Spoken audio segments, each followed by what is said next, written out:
All right. The year. Sorry, I'm just trying to figure out how. There it is.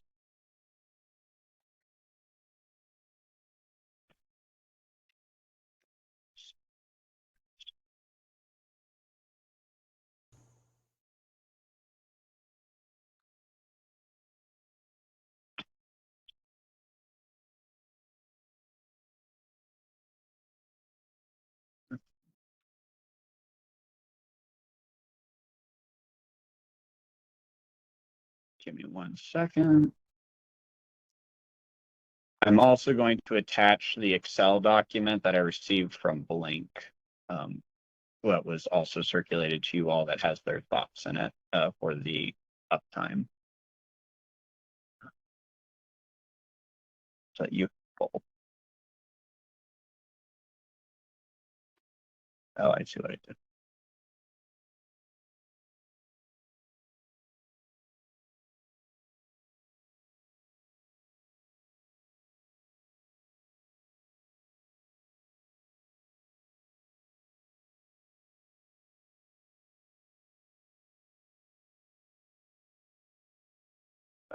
Oops.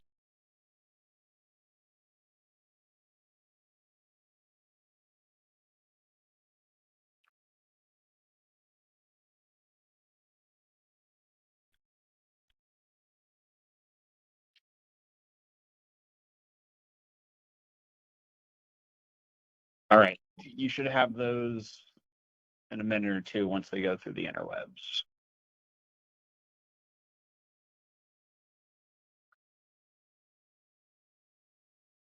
Back to sharing my screen.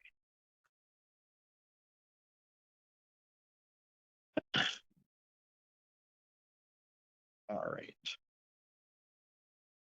So I'm on page 3, or 3 and 4 for those of you who will open the document when you get it here in a minute.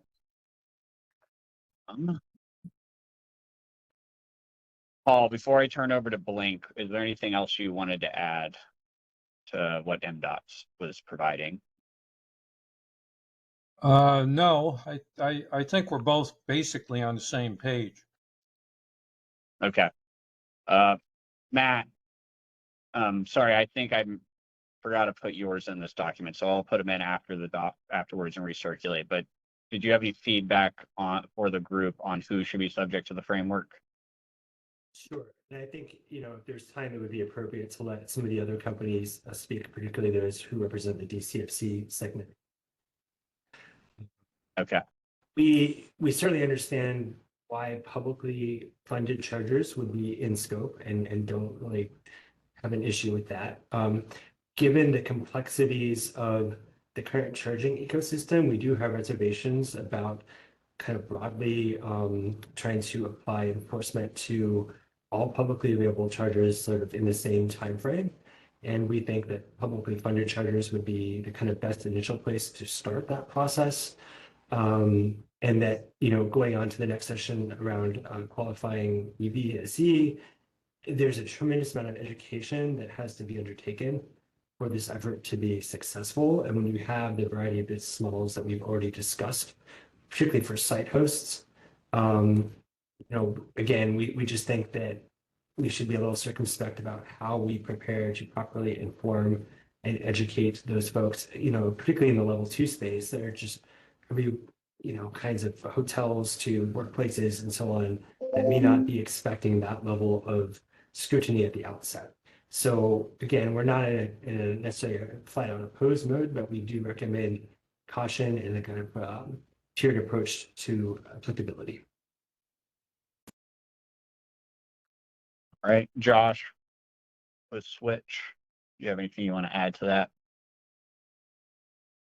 Yeah, I think I agree with, hold on, I just had on a small laptop. So a couple thoughts. In terms of the MDOT feedback, yes, agree that utility owned and NEVI funded and CFI funded and others should be subject to the same framework, not only to account for the longer life of the chargers, but from a EV charging industry perspective, companies like Switch would don't want to have different types of standards and requirements for different deployments within the state. Like we would love to have just one clear uniform set of standards for all of these. I think to Matt's point, I think it requires possibly some more conversation in terms of what chargers these should be applicable to. I think there's generally a sense of our recommendations should apply to publicly facing chargers as well as publicly funded chargers. And I would generally encourage having them apply to all publicly facing chargers, even if they're not publicly funded. And I think part of the impetus, and our legislators on here can speak to this better than I can, but I think part of the impetus behind this work group is that regardless of whether a charger receives public funding, the idea is that if we have publicly facing chargers, like the Volta charger Paul Verchinsky showed up to this morning, like regardless of it's publicly funded, if we're going to have publicly facing chargers and we want to encourage EV adoption, we want drivers to have confidence that they will be working. And so I agree with Matt that there's nuance, but I would support having this applied to publicly facing chargers, regardless of public funding or not. Okay, so I think we're kind of getting to consensus there. Publicly facing, but like you are subject to something, there might though be nuance, and we're about to get into that new. So before I open it up for the other EVSEs members, I think for my purposes of writing a report, is there anyone that has, I guess, issues with where this is going, which is whatever framework, this final framework is going to encompass publicly funded or publicly facing and probably definitely publicly funded chargers. It seems basically if you're under, maybe a way to think about this, and that's something you all can say yes or no to at the next meeting. You're under the weights and if you fall under weights and measures, you're definitely in this framework. You're under some sort of framework, and then maybe something slightly broader, which I think is the Scott Wilson definition of, the person they don't have the means to fix the charger, because not that they don't have the means, but it's not their charger, but they have access to it for use, falls under some form of the framework. And then as we go through finalizing other parts of this framework, we talk about exceptions or nuances to what somebody should or should not be subject to. I can say for myself, I think that, and I've had some discussions internally, for the non-publicly funded chargers, I think there's a tension there that we still need to work through when we get down to enforcement, in terms of what we do or do not make them do. But we do understand the issue with the fact that something's, as Paul is pointing out, something is obviously not working right now in the markets, and we got to figure out how to fix that. And then I will say the one place, and then I wanted to hear from people today about where they think utilities should fall before we put our foot down on that one. And then finally, I guess, workplace and MUDs are also ones where I think we need to tread lightly, but if we want to put them under the framework, we can figure it out. So other members' thoughts before I as Matt said, let the one or two of the non-member companies speak up to their thoughts for us.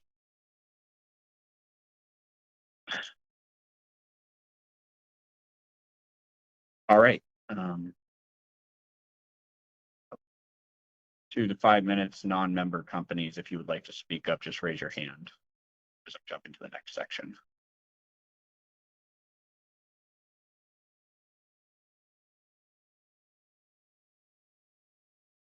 All right. Okay, go ahead, Michael. Ben, Michael Krauthammer here, representing the Alliance for Transportation Electrification. Just to be clear, are we talking here about reliability as well as meter accuracy? I think it's both. I mean, I have not, MDOT, go ahead and speak up, but I think your idea encompasses both meter accuracy and uptime reliability. Yeah, that's correct. And there is a later section, right, in the strawman that sort of tackles meter accuracy versus reliability. And this is for both DC and level 2 charging? MDOT's That's my feedback. understanding. Go ahead, man. Since yeah, Go ahead, for Amanda. MDOT's feedback, it is for both. All right, so I think this document was only shared like with the committee, right? So I don't, as a non-member, I don't believe that we received this document. On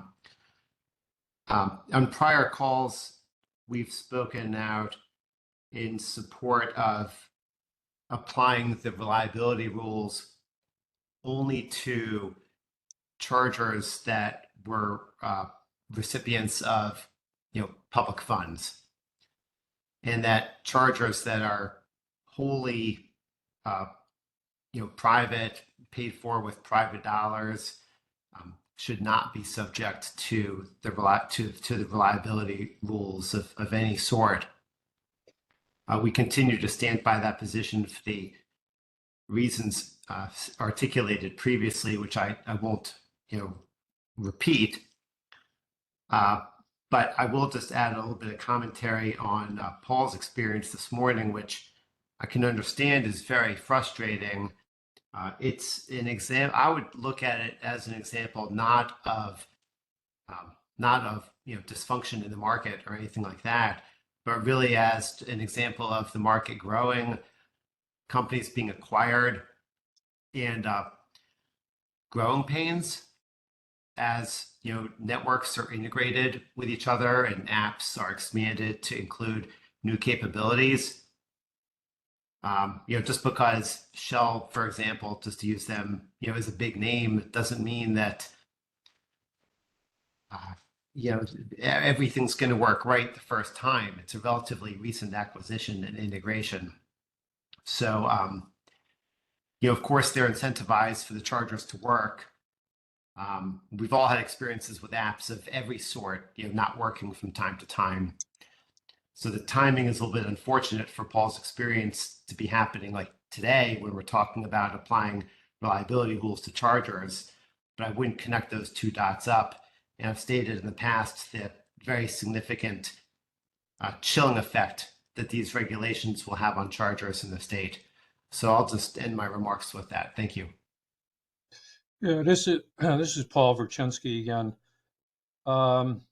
Shell acquired Green Lots, I think about a year ago. They're familiar with integrating other systems. And being a big company, they've got the IT in-house, et cetera, et cetera. If that's not working, then we got bigger problems. I mean, I could say with a name like Shell, I could go to a conspiracy theory as to what's going on here, but I won't go there. The issue is this is consumer facing and it's a bad consumer experience. And we need to delete that bad consumer experience forthwith, in my opinion. And just saying, well, it's going to be publicly funded ones that we're going to put reliability and accuracy to, I think is disingenuous. I mean, the EVSE pilot in Maryland has been going on now for 6 years. I mean, this is not new news. And yet everybody's sitting back here and say, well, we can't deal with this. It's new. Well, it's not new.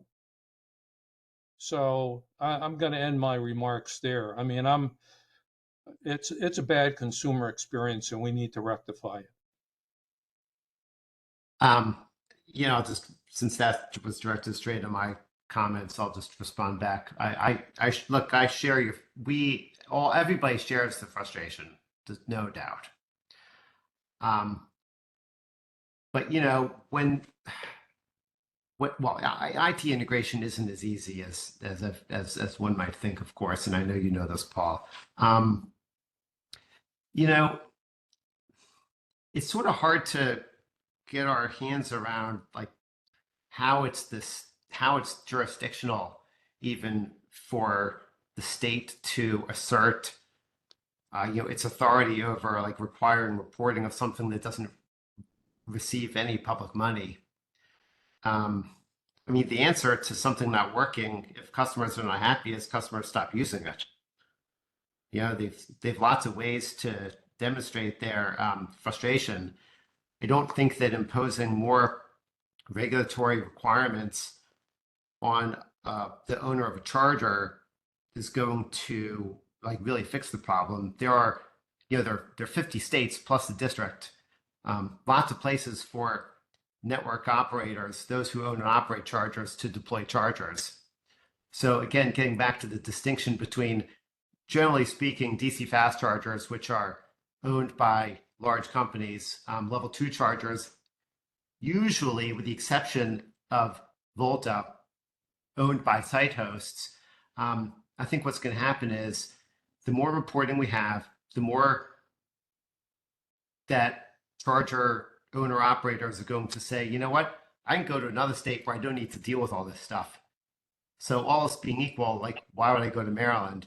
With regard to level 2 chargers, I think what's going to happen is when you have a landlord that owns properties in multiple states, which a lot of shopping center owners do, they're going to come to the same conclusion. They're going to say, I've got X number of dollars to deploy X number of chargers. Where am I going to put them? Why would I go to the state that's going to cause me the most work when I can go to the other 49 states and not have to worry about reporting at all? And when it comes to installers, the installers are going to tell folks the same thing. Hey, after I install this charger for you at your like single commercial property, just so you know, you're going to have to file these annual reports and pay fees and whatnot. And the landlords are going to say, wait a minute, what? I have to file reports on this stuff? It's extremely burdensome, and small business owners do not find additional reporting to be a appealing experience. So, all right, we do need to move on to the next item. I have your concern noted, Michael. Paul, I'm going to lower your hand. Okay. Or do you? I guess I'm trying to. If there's something you need to respond to, I don't want to cut you off, but also we do need to keep the meeting moving. The only comment and response is there are guardrails that need to be set up. And if there's no regulation in this area, then anything goes, and anything goes is what we're seeing today. So I just would stop my response at that. Great. Thank you. Anthony with Electrify America, anything to add that I'll Michael be very quick. hasn't said? One sentence, just Okay, building thank off what Michael said.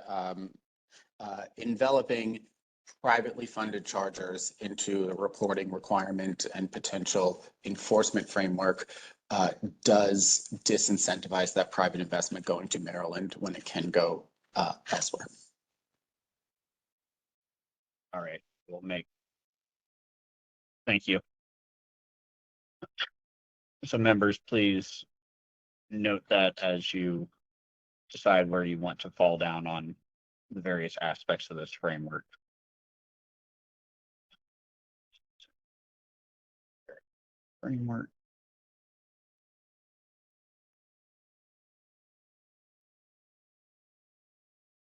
Ben, if I could just chime in just briefly. Yeah, the judge. Thanks. Just in light of like this extended conversation we've been having, I do think we need to get to a future where the uptime expectation applies to all publicly facing chargers. Like that is the future I think we all want to get to. There may be nuances around enforcement and like what is the appropriate enforcement step we take if it's an existing charger versus, publicly funded charger or whatever, along the lines Michael Krauthammer was sharing. We may want to think through some of those nuances around enforcement. But I was not speaking of applying like all these other requirements that this work group is considering, such as data reporting, data sharing, metering accuracy, et cetera, to all publicly facing chargers, because that I agree with Michael that would just it would significantly disincentivize some deployments of chargers. So I just wanted to clarify. I was speaking about the reliability and uptime piece. Similar, if I can make a similar clarification, Anthony Willingham from Electrify America. I was not speaking about weights and measures and meter accuracy issue. That we have no problem with. We would want to know if our chargers are shortchanging our users and not dispensing the correct amount of kilowatt hours. It's all of the other reporting that would present a disincentive. All right. No, thank you for that. And I will note that as well, Josh. All right. Jumping into the registering qualified EVSEs. The last meeting, the EVSE companies gave us a presentation on what has been done in other states, which is basically primarily focused on California. And that it's still ongoing. It's been to trying to get companies up to standard, and that their reliability standards are only for the publicly funded chargers, and that they're still in the rulemaking phase, so they don't have experience with that yet. On the weights and measures side, they've had different rollouts across the state that have met with various success. Weights and Measures has informed us that they do plan by July 1st, or that as of this year, their rules were already in effect, are in effect as of next year, as July 1st, 2025. And I believe, Allison, if you want to speak to what you are expecting as of July 1st next year, that would probably be good for all the parties to hear. And then I sent back this document to the group to say, okay, how long would you want to give somebody to register, and the amount of time to bring things into compliance. Some of this, I think, is going to be subject to additional discussion that we're going to be having. So I think this one might be a 10 in it, but I'll go through what we have received and open it up for discussion. MDOT responded to allow 1 year for existing EVSE to get into whatever data, whoever has to oversee everyone, and that they would consider 3 years, at least 3 years for everyone for uptime and reliability to come into compliance. And then they also gave us some stuff from the Alternative Fuels Data Center. All you are looking for, once rules are in effect, basically within a month, EC fast chargers are registered, or else start facing fines. Level 2s, 2 months, and then starting to face fines. I guess before I go further, weights and measures, Allison, do you want to talk about what you are expecting for those subject to meter accuracy starting next July? So we'll start with currently statute adopts NIST Handbook 44.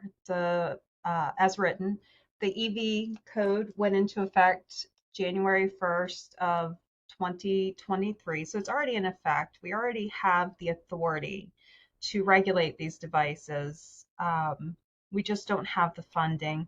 So right now we're looking towards having a new device registration category added to register these devices. So as per current statute, any device that is placed into service that's used within a commercial transaction within the state of Maryland is required to notify weights and measures before the device is actually being used by the consumer. So what I was thinking, or what we're thinking in the department, is that any device that's already currently in use, that's used by the consumer, we give them a grace period once we put out information, whether it's on our website or an informational campaign, giving them 30 days to contact our department and register the devices that are already currently in use within the state of Maryland. However, in moving forward, after that 30-day grace period, they're required to notify us, just like a gas pump, a gas station owner, a grocery store scale, a vehicle scale, or any other device used in a commercial transaction within the state. They're required to notify weights and measures that these devices are being placed in service and going to be used by a consumer before actually being used. With that being said, not only are we going to use NIST Handbook 44 to regulate accuracy, but we also have specifications. So that would encompass just a brief rundown of anything from ensuring that the device is functioning as designed. So are we able to actually charge a vehicle? Is the screen up working? Can the consumer understand, how to initiate this transaction? Can they see the actual kilowatt hours that they're receiving? Is it comparable to the recorded representation which they're receiving, whether it be through an app or through their email? All of that is going to be part of it, as well as meter accuracy. Additionally, devices are required to be legal for trade in the state of Maryland.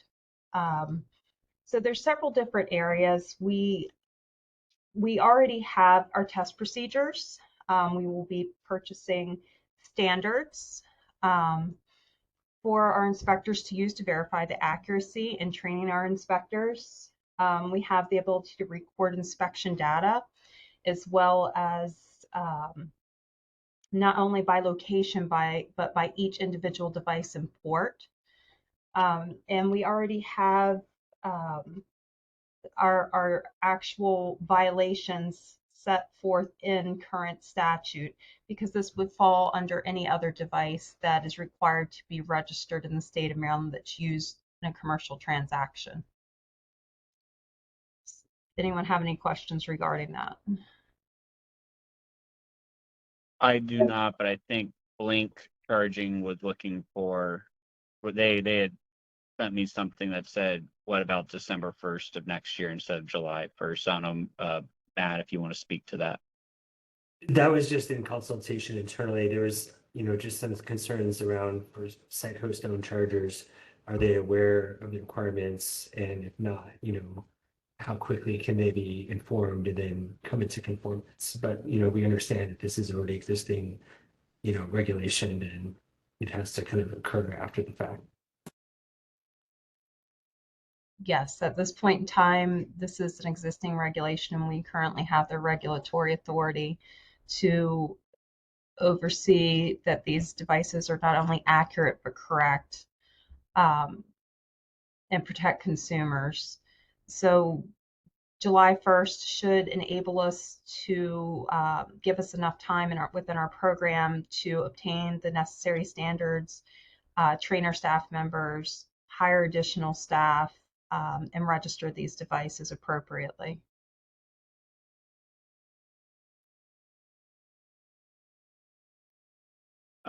Mal, the charge point. Hey, thank you. I wanted to ask whether there's been an assessment of how many RSAs or registered service agents have been registered and are qualified to place EVSE into service, and whether there's been any assessment of whether those entities have access to test standards to place devices into service as well, since we've seen that be a major bottleneck to compliance in California and seems to be an important part of placing devices into service. If there's not an adequate pipeline there, the concern is that there could be challenges in meeting the requirements simply because there's not a supply chain and a workforce that can do the work that needs to be done. So at this time, Maryland Department of Agriculture already registers registered service agencies and oversees them to ensure that They understand NIST Handbook 44 as well as additional regulations set forth within the state of Maryland. Moving forward, we plan on starting to register agencies and technicians that are actively involved in the installation and repair of EVSE dispensers. Probably January 1st this year is the date that we're looking at. They will be required not only to register their agency, but register their technicians. Their technicians will be required to take the National Conference on Weights and Measures EVSE exam, which should be posted within the next couple weeks on the website.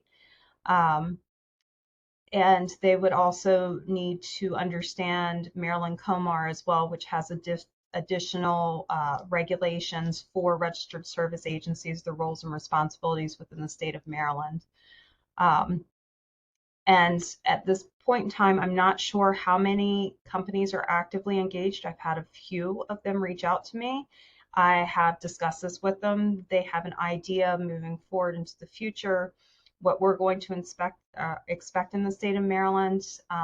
Ideally, if we tackle this before we start enforcement, hopefully that will kind of help benefit moving forward overall. That way there's registered service agencies, they understand their roles and responsibilities, they're actively engaged before we start actively taking enforcement action within the state. Thank you, Allison. I appreciate that. I would just make the case that I think that education could take longer than the timeline that you've outlined would allow. So kind of thinking about all the different stakeholders involved, you might have the station owner who is kind of at the highest level responsible for registering and making sure that their devices are placed into service correctly. But we've seen that if you have an entity like a multifamily property or a workplace or a retail area that is not necessarily familiar with some of these regulations, it can be really challenging for them to understand, you know, is the electrician who is qualified to install chargers registered as an RSA? Do they know the requirements? How do I find an RSA to meet the compliance requirements? And so I just would encourage as much room for education as possible. And perhaps that can include, you know, active outreach by MDA when your team encounters devices that haven't been put into service. But making sure that that happens before there are penalties or other enforcement in place, since it can be a real challenge to make sure that all the different stakeholders are aware and have the capacity to respond to the requirements in due time. So thanks for your consideration on that. Definitely. So we plan on posting information on our website currently. As it stands now, we do have our list of our registered service agencies available to different device owners. So if you have a gas pump that's not in compliance, or you're looking for a particular company that's able to calibrate or place, say, your gas pump or your scale into service, it's listed on MDA website. I plan on doing that in the future with EVSE.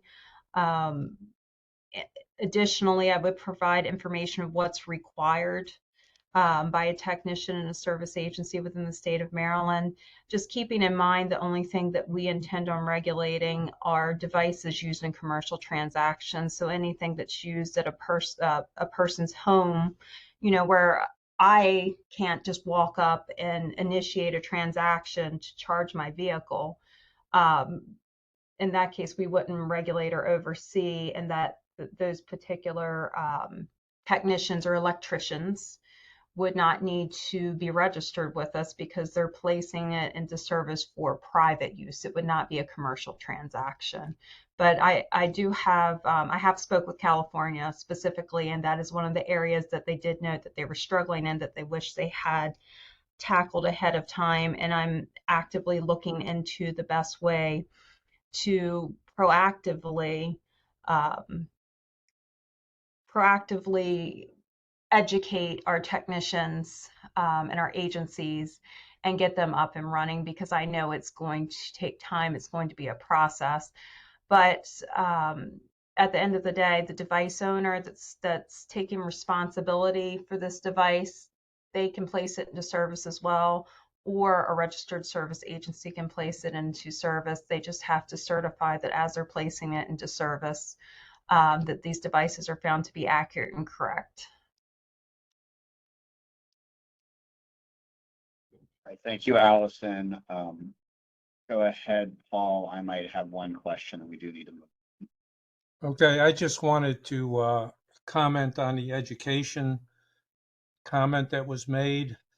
I think that some education will be needed, but for the most part, major EVSE system providers know what's going on. I mean, this is not new news. And with respect to maybe the issue with MUDs, I've seen very, very few EVSEs put into MUDs. That's really another education issue as to why they need them. They don't have them, in fact. So I view that as a very narrow area that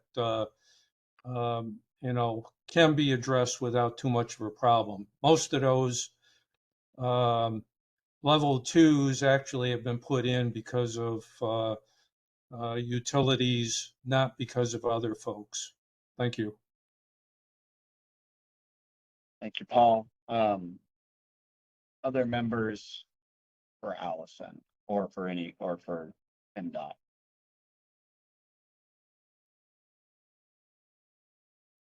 And then Allison, just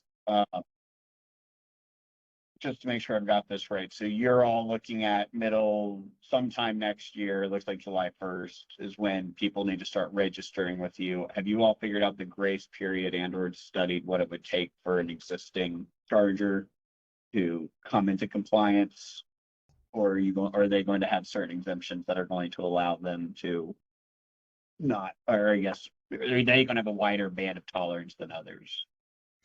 So just keeping in mind currently, registration and actually compliance are going to be two different areas. So ideally, everyone would be registered that currently has existing devices with our department within 30 days of moving forward. And then additionally, any new devices being placed in service need to be registered before being used by the consumer or going into commercial service. However, NIST Handbook 44 does have some certain exemptions for DC chargers depending upon when they were initially placed into service with different tolerance values. We will follow NIST Handbook 44 with their guidelines. So there are specific exemptions depending upon the type of charger and exactly when it was placed into service that would allow additional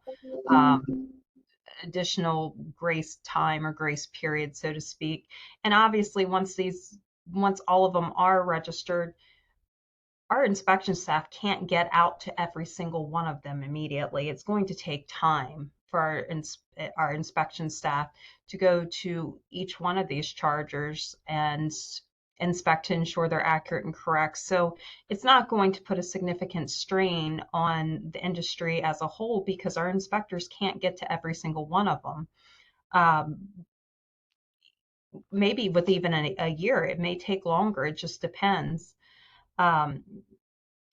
So the question of compliance is completely different than the question of regulation. Ideally, when a device owner places their device into service or registers, they would be accurate and correct from the beginning because that's what is required by any device. However, we will follow NIST Handbook 44 guidelines with the additional exemptions for DC chargers that was voted upon in the conference over the summer and will be placed into effect January 1st of this upcoming year. Got it. So basically your requirements will mirror what the national conference has already agreed to. That is correct. For all charging. Yep. Thank you. Senator Heldman.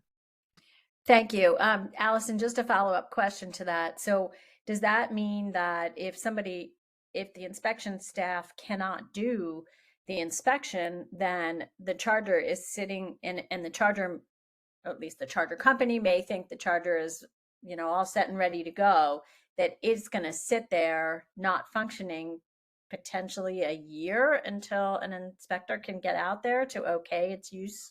No, no. So, just as with any other device, a device owner, a registered service agency, either one of the two can place those devices into service. They're just required to register them with us. The device owner or the registered service agency is verifying that these devices are accurate and correct upon placing them into initial service. We try to get out to every single new device within the first 30 days. There's absolutely no guarantee, especially with thousands of these devices already being out in the field and the amount of time it takes to verify that these are accurate and correct. If there's a specific concern or complaint, then consumers may call our department and file a complaint, because we do actively investigate consumer complaints. They are a priority within our department. However, a device being placed in service by a device owner or a registered service agency may be used. It can be used until we are able to go out and verify, because per statute, the device owner is required to ensure that these devices are accurate and correct at all times. We just come in and certify. Great. Okay, that's helpful. That clarifies things. Thank you. You're welcome. And Paul, did your hand up from your previous question?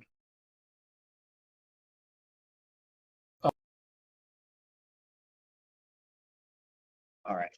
So, all right. I'm going to, so on the, what is this, registering, I'll revise this for what's been received, for you all to look through.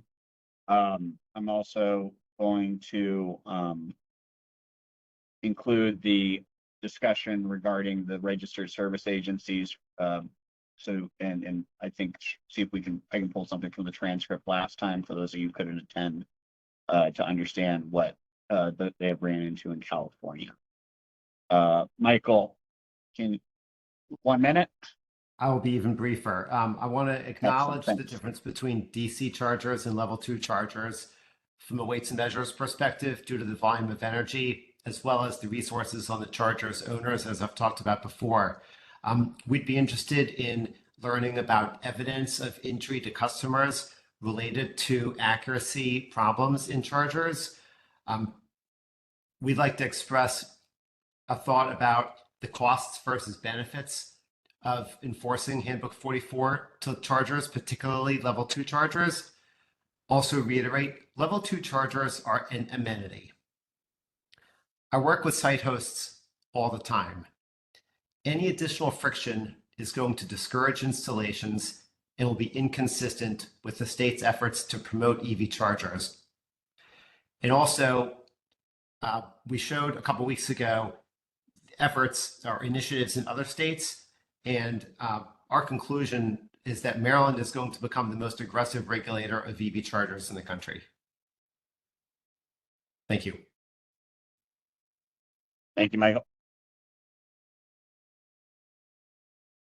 All right, I'm going to jump over data reporting. I think we'll cover that probably in the next area, or if we don't, we can come back to it. I want to hit enforcement and then hop into the Excel document that I circulated. Because I think enforcement is really at the heart of most of these discussions that we're having in the back and forth. So anyways, after the last meeting, it was determined, the presentation that we received, and I broke this into two parts. We have Handbook 44 says accuracy. And so what they're going to be doing, and that's what Allison was just speaking to. And then there's this discussion regarding uptime and reliability. We received in the presentation we got the presentation last time from the EVSE businesses. And also we had a discussion last time that where there is discussion regarding reliability and uptime, it has typically been centered on I guess publicly funded chargers, but I think we are seeing in this there's been a discussion on the long run Yeah, that there is some discussion around that possibly needing to apply to all publicly facing, or possibly having it happen sooner as well. And so what I sent around for the straw man was basically a bifurcated question of does the, and basically saying, okay, we're going to treat weights and measure. We'll discuss weights and measures in the report, their accuracy discussion. We'll have uptime and reliability. So it kind of has two separate threads. And so one question for the group was, does anyone want to offer any amendments to what weights and measures is proposing in terms of what they're going to be doing related to Handbook 44? I think we just heard from Transportation Electrification Alliance that they have some concerns in that area related to level 2. But I have not heard anything from any work group members on this one, other than MDOT would support not changing anything related to Handbook 44 enforcement, coming down the line and letting weights and measures figure out how they want to deal with meter accuracy issues. Regarding reliability and uptime, I was trying to tease out this issue where we look at other jurisdictions, we see that yes, the publicly funded chargers are we are seeing in California that they're going to look for reporting from them of a certain standard. We also see this internally with NEVI and with the rate and with utilities having requirements for uptime and reliability, but not the privately funded. And so I broke it into 3 parts. I said we could have a standard that says, and this was thinking about from an enforcement perspective, that basically tiering it from financial to non-financial penalties. So if we could have a group, or you could say, look, everyone, if you don't meet uptime and reliability standards, we will have some sort of penalties for them. But that would be a question of what that looks like. MDOT has given us some ideas in terms of tiering. Another option I put out there was publicly funded. Yes, you would have financial solutions. Other EVSE, we would do kind of this reporting and tracking, and then whoever the implementing agency is, they file a report to the General Assembly on a semi-regular basis, discussing what the state of EV charging in the state looks like, and if they think additional authority is necessary or act to pursue more drastic measures to improve that reliability from non-publicly funded sources. But basically, the other EVSEs are reporting to them, but you don't exactly take financial penalty structures. The last one was effectively, you would have, once again, publicly funded, subject to the standards, non-publicly funded, they would receive notice if there was an issue, but otherwise nothing else, and they were subject to reporting, and that the implementing agency is still doing that report, evaluating if they need to expand their enforcement authority. In all options, before any sort of financial penalties are in place, you would take time, you would give the EVSE operator time to rectify any problems before you would take additional steps. And so I had also left this broad, such that if there were those who liked the ideas of 2 and 3, but they thought that the financial penalties should apply to more than just publicly funded, maybe they wanted it DC fast charging, but not level 2, you could change that as well. And so that's what I sent around for you all to think about, based off of what we received last time. And so what I've gotten back from members, give me 1 minute. From MDOT, Amanda, I'm going to let you speak up to the written down, but it seems like you're fine with all, like basically, and this was in your presentation earlier, there would be negative consequences for all EVSE subject to the framework, or I guess to reliability and uptime. But we need to you're trying to figure out how do we thread that needle between not discouraging deployment, but still having some sort of negative consequence. Paul's discussion is, yes, we should have some sort of financial penalties. I've been falling more in the camp of 2 and 3, which is basically publicly funded and or utilities should be subject to said framework in terms of financial concerns. Then completely privately funded, maybe we have a lighter touch. And that was kind of the 2 and 3 approach. So Amanda, do you want to speak to your I guess more detailed qualification regarding the financial penalties? I mean, I think you captured in a nutshell pretty accurately. I think our biggest concern, which and Paul Virginia's case did a good point of articulating earlier, is just that what we're currently seeing, leaving it up to businesses to have reliable uptime with these chargers is not quite working to ensure that the consumer experience is good. But yeah, I think that we are trying to also listen to the concerns of EVSE businesses about making sure that we are not being too heavy-handed, because obviously we do want investments in the Maryland charging network space.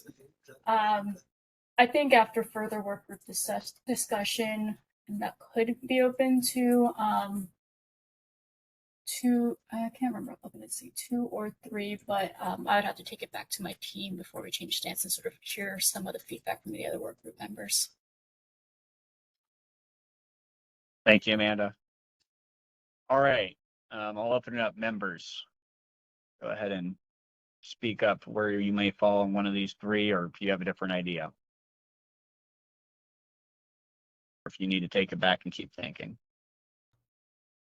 This is Paul. I need to think about these 3 choices again, but I'm pretty much convinced that, the level 2 experience, if it's public, needs to be the same as what you get for DCFCs that are public. We shouldn't be walking away from level 2s. They're a necessary next tier. If the DCFCs are not working, people are going to gravitate to the L2s out of necessity. Thank you. Thank you, Paul.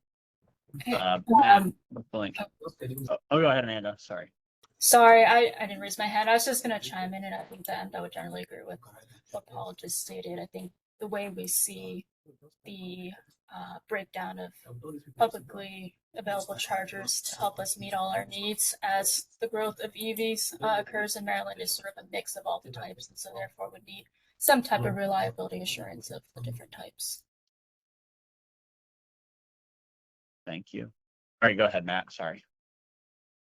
Thanks, Ben. So I definitely can understand why option 1 is the kind of ultimate destination in which, especially for EV drivers that I'm one myself, would like to go. But at the same time, I think an approach that applies broadly to all publicly available chargers across the board, especially inclusive of level 2 in financial penalties, could really unduly deter additional charging deployments by the private sector. And again, with many level 2s being installed by site hosts that are looking to provide it as an amenity, if they are the ones who are going to potentially be the recipients of these financial penalties for reliability, that could have potentially a chilling effect if it is not done very carefully and kind of in a staged fashion.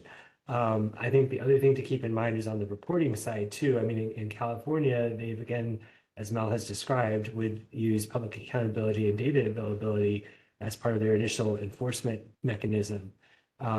So I completely understand why folks would want to ensure all that chargers are reliable and they're working properly, and that there needs to be a stick as well as a carrot, but I think it needs to be quite carefully done.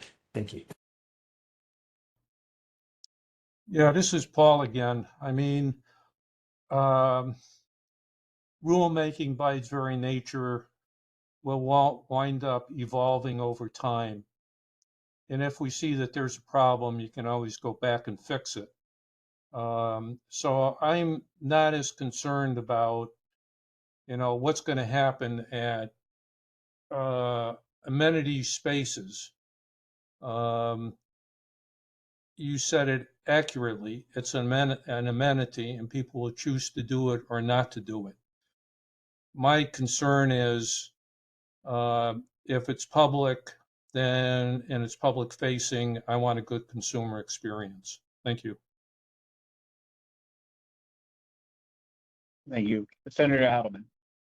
Thank you. I guess I would like to toss it back to Matt and say, I hear you and I understand what you're saying. And certainly we don't want to disincentivize companies from coming into Maryland because we all know how much we need to expand the availability of EVSEs. But, and I understand the delicacy here, but I guess the marketplace hasn't been, it seems to me, an effective tool so far to ensuring that the private sector keeps things up and reliable. And so I guess I toss it back to you and say, okay, how would you thread this needle then? Thank you, Senator. So I think looking at the second and third options that Ben has laid out, it provides a way to kind of first learn lessons from public funded charger enforcement. And then secondly, in the second case, I mean, it discusses reporting uptime to the implementing agency. So there is kind of a metric that can be tracked and utilized to assess a more broader application potentially. Option 3 certainly would be more doable for the industry, but I can also see on the other hand why there are those who do not think that it would necessitate kind of corrective action. So I really do think the California approach is one that industry can meet without being kind of unduly deterred. And the other thing to keep in mind is a lot of charging companies themselves have not yet reached profitability, and that is certainly something that we and others are striving to do. But we're not there yet. And industry is kind of in this awkward transition from startup phase to becoming more part of the business landscape. And we're seeing that in these issues. Thank you.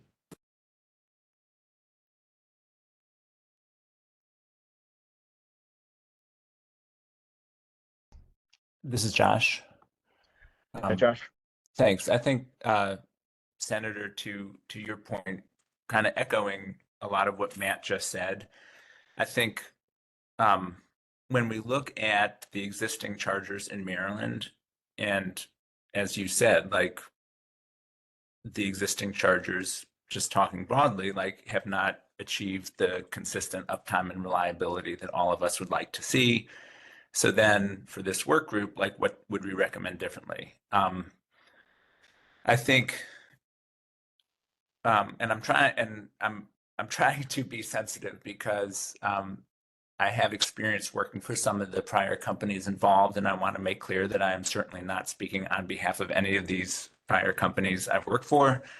And I'm trying to base my comments on like publicly available information in ESC proceedings, et cetera. And I think for me, just expressing my personal opinion, I think if you look at the utility funded chargers, which are like their own subset of how has that worked and what are some of the lessons learned, the commission, as we know, like is considering that and just came out with an order about the phase 1 pilots and is thick in that. I think for me, one of the clear lessons learned is when the phase 1 pilots were initially approved, there was insufficient attention and budget given to operations and maintenance. And I think that's a lesson learned really for the industry overall, not just here in Maryland, but overall. And I think, right, and the utilities, not please forgive me if I'm over speaking anything, but or stepping outside of my lane, but utilities are constrained by what they can spend, right? And so I think moving forward, this issue for the most part will work itself out in the sense that any additional utility funded chargers, particularly if they're utility owned, I would imagine will likely have some provision ahead of time to think about, okay, we're going to need to have an O&M plan. And so I think this phase 1 pilot was instructive in that sense because it is a really good lesson learned. And so I think that's one subset of the publicly facing chargers in Maryland that we're dealing with now. If you look at another subset of like public DC fast chargers that are third party owned, what do those chargers look like in terms of reliability and how are those being remedied? And I think that's likely a different set of answers or a different solution because we're dealing with different types of entities who own and operate those chargers. And then the third subset is a bunch of level 2 chargers, which itself has like public facing multifamily chargers, public facing shopping center, office chargers, et cetera. And so let me just kind of try and close up my comments by saying I still think we're in the early stages of this industry and lessons learned. In terms of this framing that Ben, you've put together, which I think is helpful, I think I support a clear agreement that publicly funded chargers moving forward should have a clear expectation of uptime. Like that should just be part of the handshake that if anyone is going for either utility incentives or MEA grants, et cetera, there's got to be this expectation of uptime. But at the same time, I would really caution against financial penalties, not because I want anyone to, just shirk these expectations, but to Matt's point, like it is challenging to be profitable. And for a private company trying to sell chargers to a shopping center customer or an office building customer, if we say, oh, by the way, like if you let this, be inoperable for any period of time, you're going to have to pay financial penalties. That will just kill the deal right there. So I feel like if, as a work group, what we end up with sets a clear direction and expectation for uptime and metering accuracy and all of that, but still takes a light touch with the penalties piece, I think that'll still be a good step forward for us as a state. And if we are easy enough on the penalties, it shouldn't have that chilling effect on private investment, I would hope. Thank you, Josh. Go ahead, Paul. Yeah, I'd like to speak to financial penalties. I've worked in both the public and private sector, and I'm sorry, Josh, but the only thing that the private sector understands is financial penalties. Your view, we should have a light touch. Well, light touches don't work in a lot of circumstances. And these devices, EVSEs, are key to greenhouse gas reductions in Maryland. And if people get to know that these things are not working properly, or I can't go to one and know that it's going to charge, then I'm just not going to buy an electric vehicle. I mean, that's basically what it gets down to. I understand that people don't like regulation, but unless you set certain requirements, you don't get what you want. People will inevitably, in the private sector, my experience, go to the cheapest EVSE that they can provide, even though they know going in, well, it might last for a year, but it's not going to last for 5 years. So, I totally disagree with your approach. Unless there are financial penalties put on the EVSEs, we won't get to where we need to go by 2030. Thank you. Thank you, Paul. I guess a question for Josh, Matt, and just or I guess Weights and Measures is about to obviously start registering and start regulating much more heavily in this space. Is that, and they're not just and I know I've backed off the whole idea that uptime and accuracy in terms of what they're looking at are going to be very similar, but it does feel like there is enough crossover there that I'm curious, is this, will their enforcement there, where they're not just looking at accuracy, but they're also looking at when they show up and they try and charge from the, like when they try and initiate a charge, if it will start, and if it doesn't start, then they're going to condemn the station, which is to me effectively the financial penalty, because they're straight up being like, well, that piece of equipment you put in the ground, it's no longer available for anyone to use until you fix it. And so I think they're going after screens, they're going after the printing of the receipts, they're going after hooking in the like if somebody tries to initiate the charge and it doesn't, they're going to be looking at some form of minimum flow. Maybe they're not going to maybe be looking at the advertised flow so long as but I know, Allison, you're going to be looking at some minimum flow. But does that, I guess that's going to be, is that going to start driving some of the cheaper EVSE out of the market that maybe needs to be driven out of the market? Because maybe not everyone should just be able to go onto Amazon, buy the cheapest EVSE and put it in at their business and then use it. I'm just curious, is that going to, is that a strong financial penalty, or am I missing, or is that a bit too weak? I'm trying to figure out if that's going to start doing some cleaning up in the market. So I have quite a bit to respond with that. So Okay, go ahead, Allison. so what you're referring to, aside from tolerance values or accuracy, would be what we call specifications, which are currently listed in Handbook 44. Now, keeping in mind, every device that's used in a commercial transaction within the state of Maryland is required by Maryland law to have an NTEP certificate of conformance.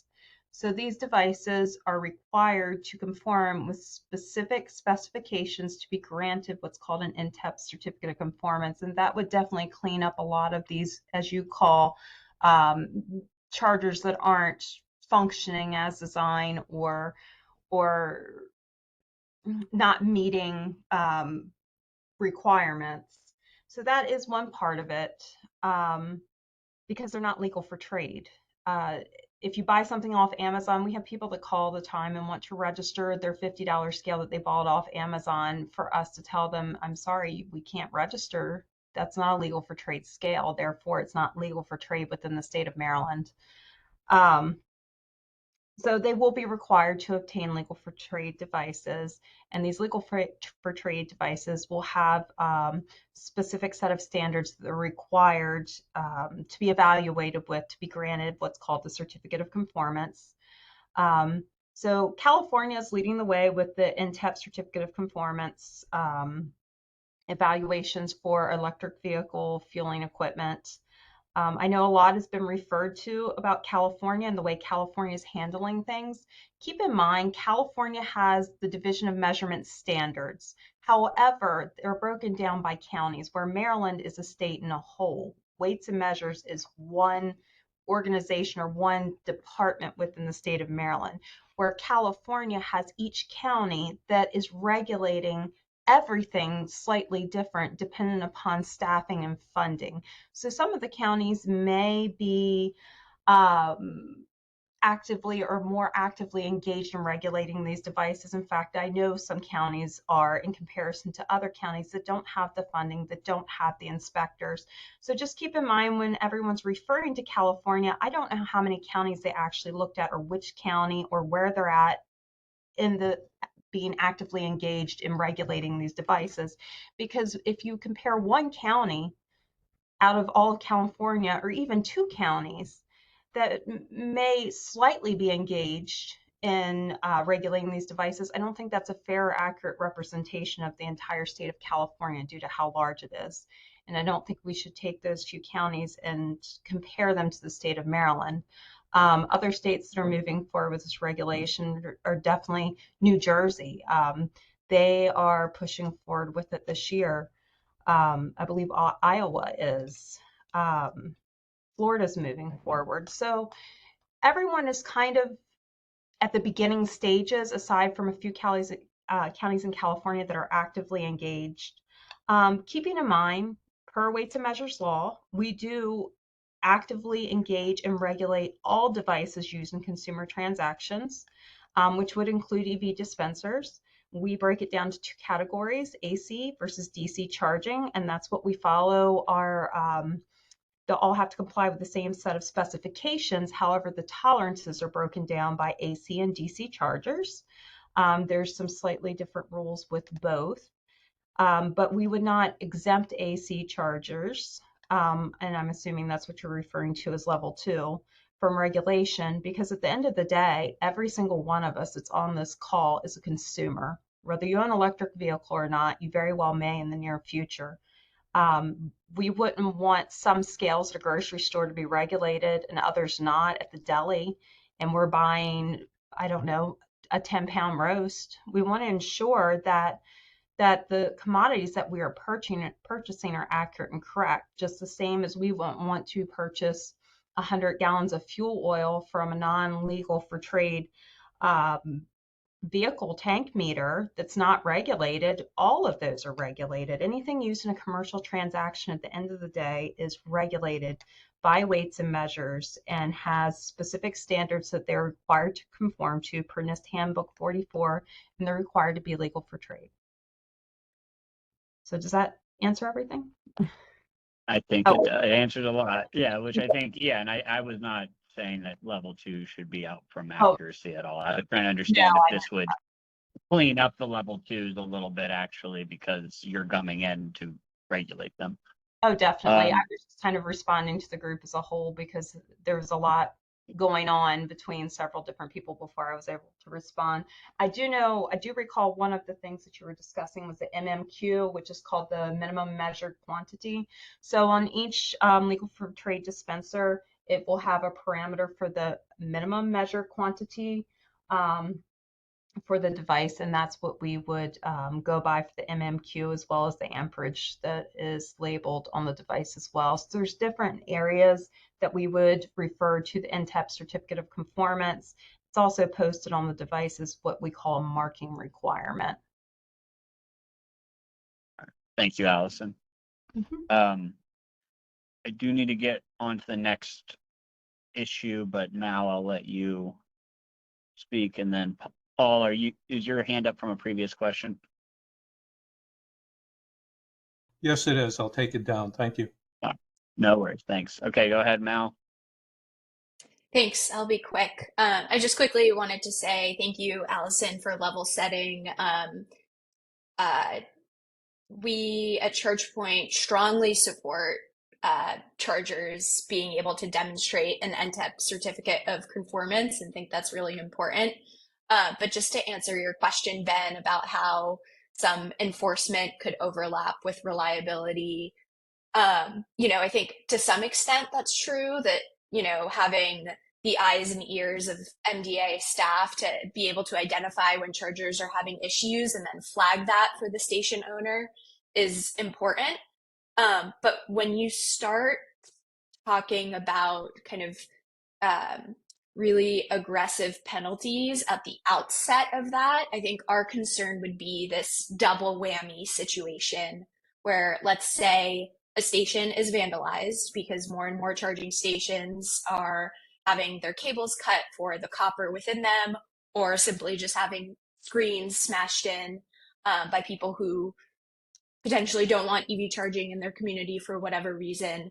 But if you have a situation like that where there is a broken charger, network operators such as ChargePoint may not necessarily be able to detect that remotely via the data that we collect, kind of a constant ping back and forth.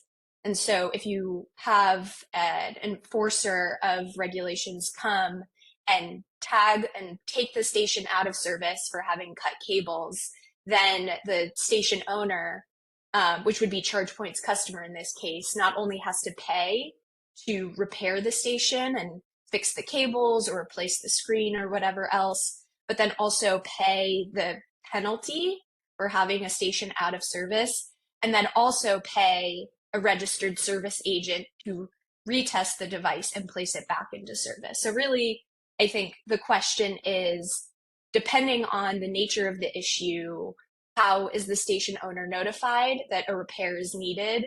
And then what kind of grace do they have to make the repair in a timely manner so that you don't get in a situation where it just simply becomes untenable to cover all of the operations and maintenance costs, because each of those pieces has a cost associated with it that makes it more challenging for the station owner to make it make sense financially to put in a station and have it be maintained.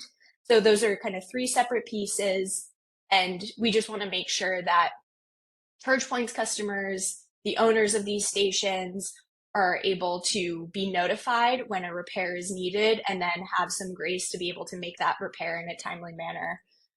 So just to Right. kind of break that down, I hope that was helpful. No, it is. And I guess before I open, maybe this is actually a question for Allison as I respond, is if, let's say the cable is like the vandalism issue, right? And Yes. that takes out the charger, since it's not operating as designed. Is that a condemnable offense today under Handbook 44? That device would be removed from service. I know you keep stating, I've heard a couple people state the whole station, the entire station. We would only remove the device affected. We would not The just port. an entire station's ability to charge when there's other chargers. We inspect per charger point, just like we inspect per gas pump or per scale. So it's only the device that's in violation. We're not aggressive with penalties with MDA weights and measures at all. So we come across something that it's been vandalized, something beyond, especially the owner's control, will protect the public by removing it from service and require that it gets repaired or removed from service permanently. They have different options on how to gain compliance, but we wouldn't just aggressively penalize. We've never done that within our department. The only time that we penalize is when we can prove gross intent and fraudulent actions. Typically, that's when we step in. So if there's a device owner that we can prove, and it's probably not going to be so much with EV chargers, just this was more with mechanical devices or devices years ago that were easily manipulated. We did have people that would easily manipulate devices in their favor. It has happened before. If we can prove that there's gross intent, yes, we would fine.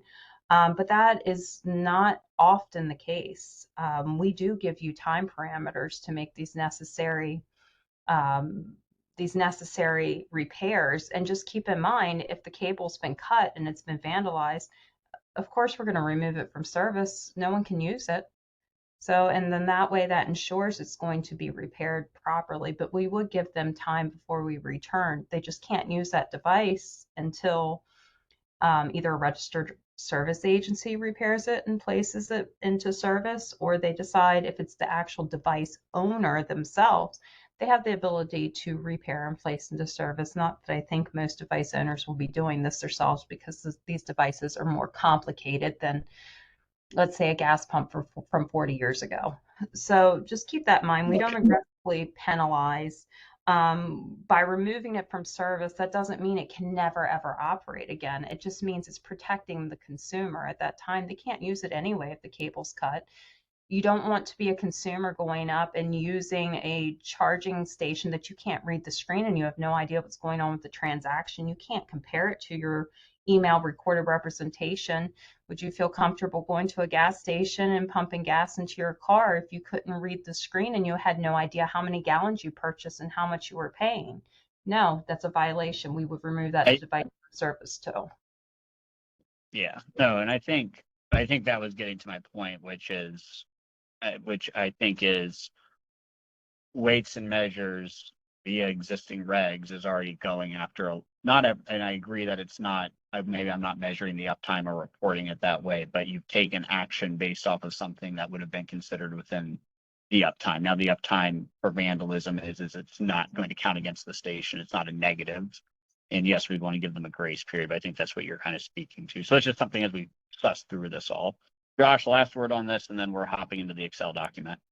Okay, thanks. All right, just to be brief, in terms of the metering accuracy and weights and measures and enforcement conversation, the way it's helpful for me to think about it is in 3 buckets. One is, what are the standards that we're trying to go for? And at least from Switch's perspective, we are supportive of the NIST Handbook 44, of the recent votes taken at the National Council of Weights and Measures conference in July about tolerances and accuracy.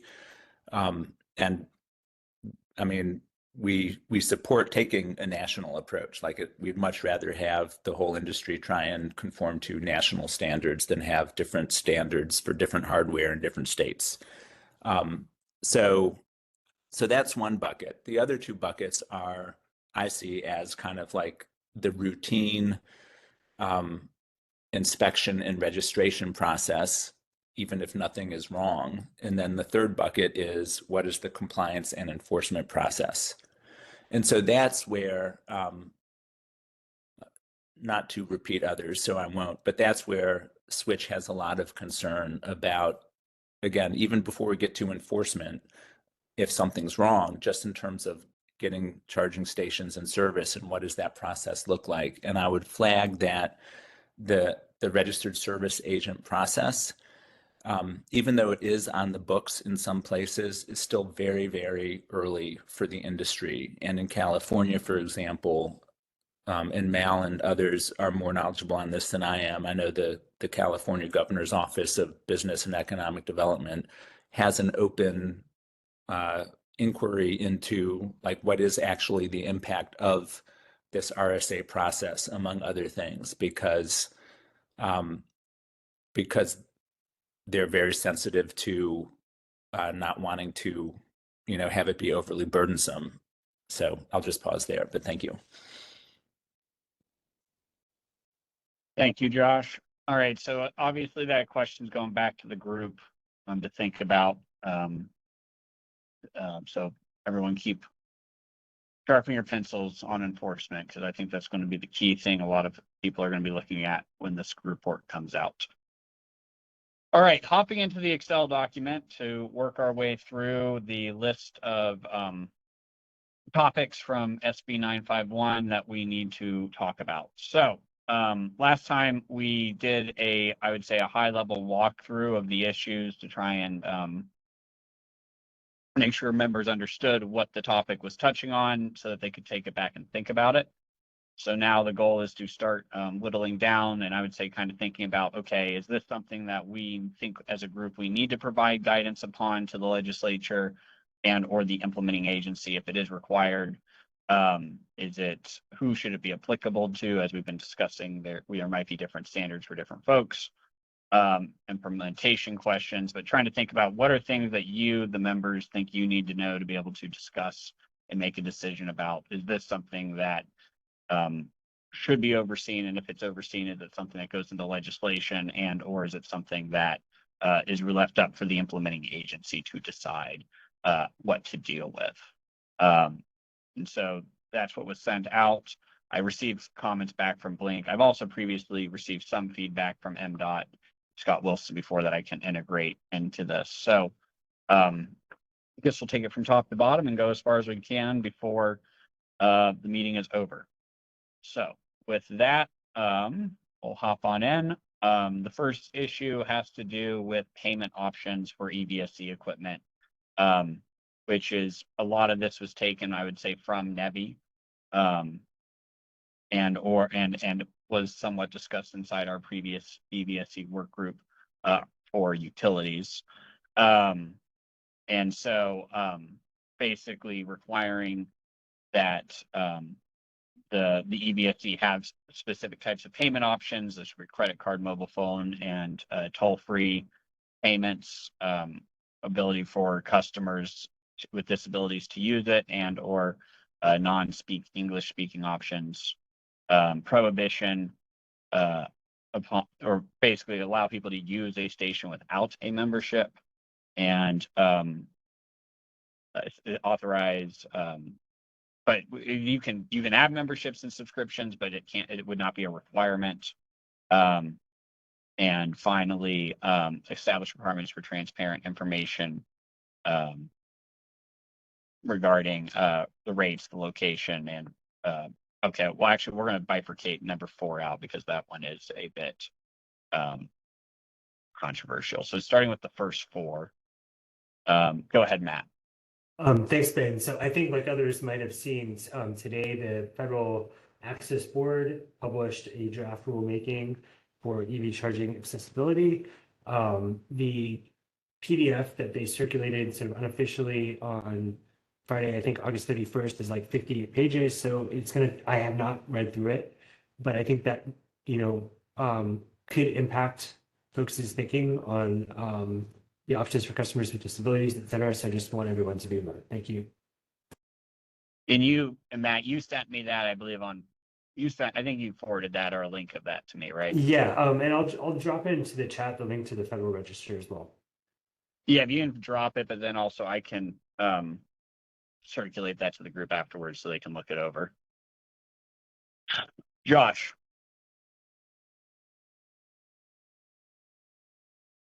You are on Yes. mute if you are speaking. Go ahead. No, Sorry. Your hand is up. Sorry. Oh, sorry. I will withdraw my hand. I have nothing more to add on this one. All right. Sounds good. So I guess the question is here, does anyone want to diverge from the NEVI standards here? And or is there any need to differentiate between any of the options that we've been talking about?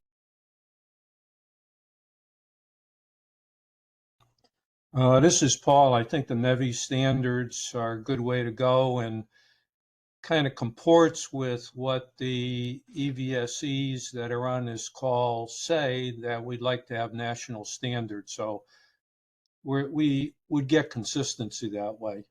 Thank you.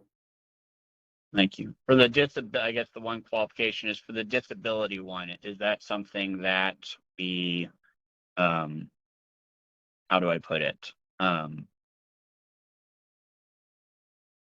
Sorry, I'm thinking about this for a minute. I haven't looked through this Federal Register on this, but after we take a look at that, I would say maybe we consider giving some deference to that one if it makes sense for the implementing agency.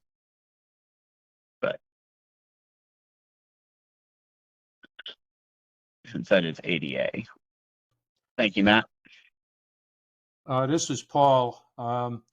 Usually there's a couple different ways to comply with ADA. And I haven't seen this PDF either, but having worked for the feds, they have been pretty broad in what they're willing to accept. So I'll take a look at it and see what it says. Thank you. Thank you.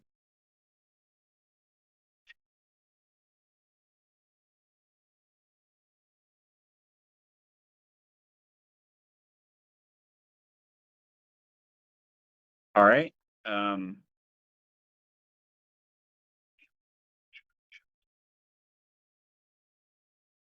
that's the same thing. Okay, so jumping into the one I skipped over for a second. This is the one that me and Paul went back and forth on a lot last time, which is, I believe it was really the real-time availability. So there's multiple parts to it. It's talking about making sure customers know where the EV station is, including having the rates, if it's accessible. But I think the key here was trying to make that available in real time for customers, right, Paul? That the issue is basically saying a station exists here and it is working or not working at this time, and here's how much it costs to use the station. Yeah, I think it has to be in real time because people are traveling and they want to know whether they can charge at that particular EVSE. Otherwise, what's the purpose? I mean, at least in my opinion. Thank you. Right. No, thank you for that. And I think I guess my concern here is I don't know. This one doesn't feel right now implementable, and is where I'm kind of coming down. So I've been trying to think through the issue of okay, I would have to have a site that I know is reliable. Like, I guess we could tell the implementing agency, build a website, everyone needs to put their information up there and have it in real time. I guess that's how you would do it. And then, you know, we put out there that we have a government funded app for people to track what is usable and not usable in the state. Or else I have to tell them, all these EVSEs, to maintain their information across third-party apps, and they have to, you know, the implementing agency has to set standards on how quickly they make that available through those apps and that kind of jazz. So the real-time aspect of this one, I'm not sure makes sense at this time, but I mean, yeah, that's kind of just where I'm at. But in terms of making sure that when a customer shows up to charge at a station, that it is readily identifiable how much they are going to be paying, and you know, and having their hours of operation available and that kind of stuff, and it is available, I think makes a lot of sense. But the real time app portion of it is a concern to me. But I'll stop there. Other members, go ahead, Paul. My opinion on that is Tesla, which is then the gold standard for charging, they provide that information in real time, so far as I know. If you're doing a journey, you can map it out with their app, and it will tell you whether stations are down, or even that they're congested, and they'll redirect you to another station. So, you know, we need a good consumer experience, and you can't do this in non-real time, in my opinion. Thank you. Thank you, Paul. Other members?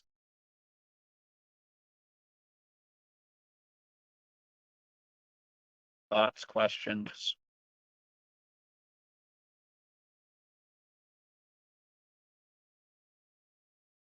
All right, I will need to hear from you all. And then, go ahead, Senator. Well, I was just going to say, yes, in an ideal world, I totally agree with Paul, but I think you have articulated what the constraints are right now. And unless the government is willing to create this Tesla-esque, you know, service, I think we can't do it right now. So I would say put it as a long-term on the wish list. Thank you. Well, PlugShare, I think, was trying to do something like that nationally. I don't know how successful they've been, but there is an app out there that's been trying to do that. Thank you. Other members?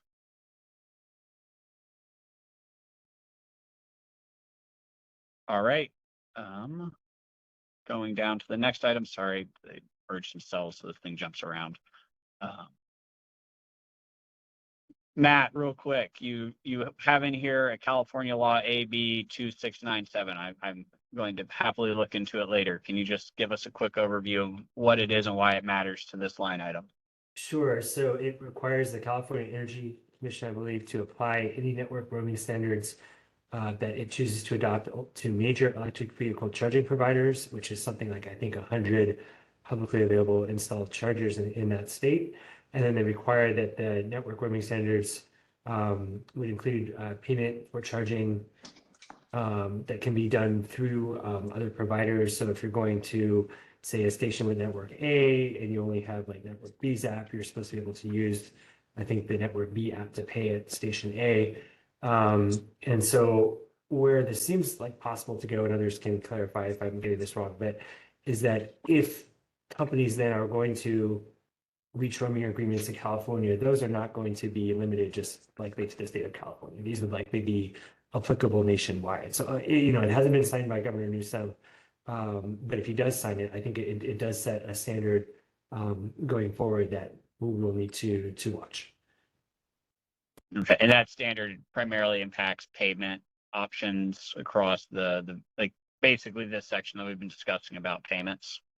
Right, the ability to pay at different chargers regardless of particular networks, and it also allows charging companies to either use a hub system or kind of make peer-to-peer agreements and does not specify which particular method should be used. All right, I'll look it over before the next meeting. Maybe it'll be something where if this is a standard that we want to see, maybe the implementing agency is tracking best practices and coming up with what makes sense. Go ahead, Josh. Josh, Sorry I'm about gonna that. put you on. Oh, all good. Go ahead. All right. Sounds good. Establish. So the next one was the employee training or certificate requirements. Last time we talked a lot about EV, basically different training methods out there and trying to understand the difference between the registered service agents and other types of training programs. The EVITP, which is required by NEVI. Go ahead, Matt. Thanks, Ben. I just would add too, I have a small typo in there. I meant to type only one way rather than the only way for training to proceed. So apologies for that. Okay. Not as strong of a position. Oh yeah, I get it. So basically this was training certificates or requirements. And I think this is one where I would recommend to the group, we should have standards, but probably leave it for the implementing agency to decide what standards are best. But to strongly look at NEVI programs. Questions, comments on the training certificate section?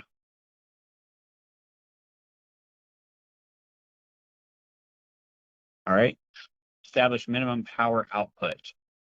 So this is the basically, this is the idea that certain stations have to provide a certain level of output from them. So if you're talking about DC fast chargers, it has to be able to deliver X amount of output at a single point. Level two is the same. I know, and that was a requirement inside of NEVI for the NEVI chargers to basically, if you were going to get funding from NEVI, you had to meet specific levels. The PSC, when we were doing this for the utilities, it was much more along the lines of how was the station designed. So if you're telling, and so it was, you basically, if it was designed to provide X, then it needs to be able to provide X. Otherwise, this is for and then once again, I should say this is for uptime and this is for the uptime reliability section. So instead of trying to say that DC fast charging had to provide at least 150 kilowatts, it was saying, well, and this was also facing the fact that we had a bunch of, I would say grandfathered or older equipment where like it was actually, it was DC fast charging that was designed to do 50 kilowatts. And so we said, look, if it's designed to do 50, then it needs to do 50. And so I guess where I'm going with this is if we do decide, so for the minimum power outputs, I think if we do have any statements here, that would be along the lines of, the station operate as designed. And so if we do have minimum uptime standards for stations, especially if we're talking about private funded, that it is, if you tell me it can do 50, then I would check that it can do 50. Paul. Yeah, I think Allison has really answered this question before, where she said there are tolerances for both DC fast chargers and level twos, and she referenced minimum measured quantity. So I think you've got already something in place for that. Right. Okay. Well, Allison, but minimum measured. Okay, go ahead. Allison, what are the two, just really quick, or you can send them around and I can put them in as the straw man proposals. So just keeping in mind, it's going to depend upon the certificate of conformance and what the actual marking requirements are, what that particular device is capable of producing. Like any device, it's going to have parameters. We call them parameters within the NTEP certificate of conformance. So just for an example of something that we're all familiar with, and I hate keep going back to gas pumps, but that's something everyone's familiar with at some point. So a gas pump might have a minimum flow rate per minute of a half of GPM. And the parameters could go all the way up to 20 GPMs as long as it's flowing within those particular parameters as specified on the NTEP certificate of conformance is working as designed. What I found when I was in California conducting inspections is a lot of times these devices, depending upon how many different chargers are hooked into the network, which MDA weights and measures would not be regulating the network, as long as they're flowing within the parameters and not exceeding or going under what the parameters are, it would be considered compliant as long as it's in tolerance. So what we did note is, say you have one particular, let's say AC charger, and it's 60 amps, and it has 2 ports. And depending upon how many of these chargers are hooked into the network, it could actually be charging slower than what it's specifically outlined. But as long as it's within the actual parameters, we would consider that to be fine. Additionally, it would need to be accurate and correct, if that makes sense. It does. So Paul, let me just so you're saying for uptime and reliability, so this is not accurate. This is not the standards under MDA. This is just like, let's say, like we're talking about the what's under NEVI today and with the utilities that that you're thinking we would extend weights and measures tolerance bands for flows through that NTEP certificate in terms of making that determination. Yeah, that sounds reasonable to me. Okay, I can put that in as a thing. I just want to look that up, but yeah, we can put that in.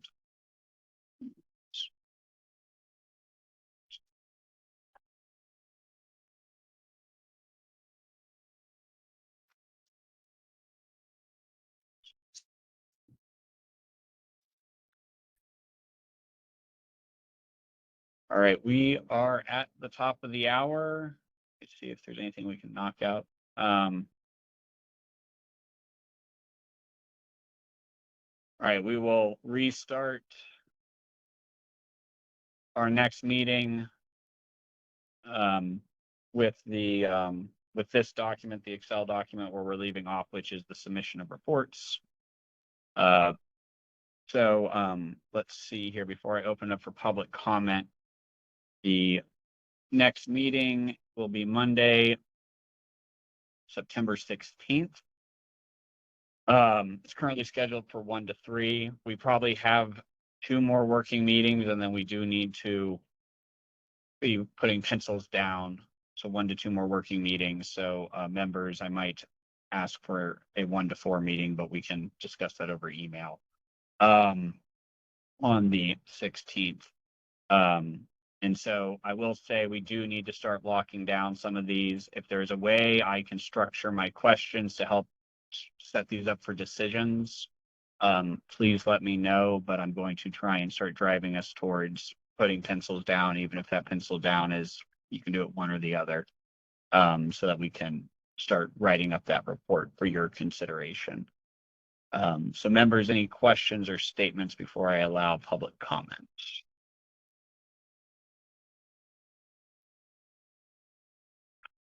All right, any public comments before we hang up for the day?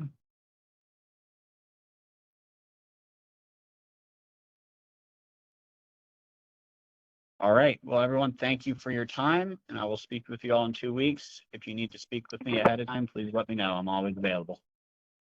Thanks, Ben. Thanks, Ben. Thanks, Ben. Thank you.